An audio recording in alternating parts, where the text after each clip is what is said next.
Comme on est noir, entre guillemets, on laisse moins ça passer aux émotions et on doit forcément être dur, pour rien laisser transparaître et voilà. Quand je te dis hypersensible, tu penses à quoi? Quelqu'un qui ressent beaucoup les émotions des autres. Quelqu'un qui ressent énormément les interactions des autres. Je pense à ma cousine. Être malade peut-être. Vous pensez que c'est une force ou une faiblesse? Une faiblesse. Elle a une faiblesse si elle est malade. Ça dépend comment on la gère, mais si on le sait, on peut en faire une force. Une faiblesse, parce que des fois on accorde trop d'importance à des choses qui sont plutôt futiles en soi. Ça peut être une force comme une faiblesse. On vous a déjà dit que vous étiez hypersensible?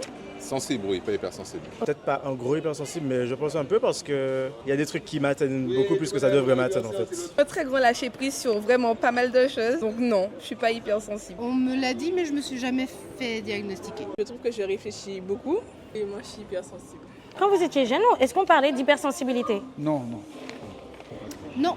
On n'en parlait pas. C'est quand on a commencé à parler de burn-out et autres qu'on a commencé à entendre parler vraiment de ça, de l'hypersensibilité des gens, etc., etc. Mais à l'époque, bon, voilà, les petites pécadilles de la vie, c'était monnaie courante, comme on dit. C'est bien qu'on en parle, mais que ce soit diagnostiqué par des vrais professionnels et non pas des auto-diagnostics. Est-ce que tu penses qu'on est plus libre aujourd'hui de parler de nos émotions à nos parents, nos grands-parents? Je dirais oui et non. Il y a des parents qui peuvent comprendre parce qu'ils s'adaptent à la génération d'aujourd'hui et des parents qui peuvent ne pas comprendre parce qu'ils restent bloqués sur l'ancienne génération qu'ils avaient eux. On en parle plus et on essaye de mettre des mots des fois sur juste des particularités. Et on en fait des spécialités auxquelles il faut faire attention et voilà. C'est pas la même génération. Donc il y a des choses qu'ils vont pas forcément comprendre en fait. Ben, ils ont plus la possibilité, je pense, de s'exprimer. À mon époque, ma génération, bon voilà, on n'avait pas trop ce genre de sujet-là. On avait d'autres pensées que est-ce que ça va, est-ce que tu te sens bien? Puisque nos pères nous disaient, il ne faut pas pleurer, il ne faut pas ceci. À l'heure d'aujourd'hui, les pères ont d'autres discours. C'est pleurer, c'est démontrer ses émotions, etc., etc. Mais à mon époque, c'était... Donc, c'était pas bienvenu forcément. Depuis quelques années, oui, mais avant, c'était pas le cas. Parce que c'est un peu difficile de parler de ce que tu ressens. Est-ce que tu penses qu'aujourd'hui on est trop sensible? Trop sensible?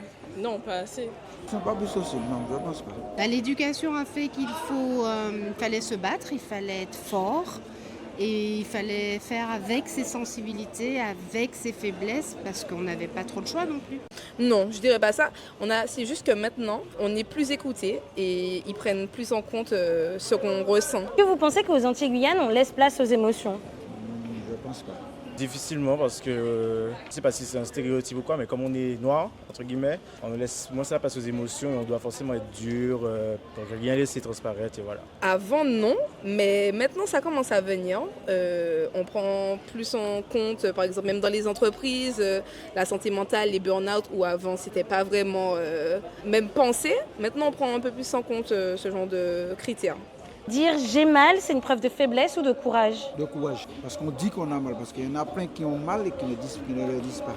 Il vaut mieux dire courage, parce que de toute façon, on nous a appris à dire que même quand ça va pas, ça va bien. C'est ça le thème de la Martinique. Chez nous, les hommes, c'est ça. Quand ça va pas, on sourit quand même. Ça va.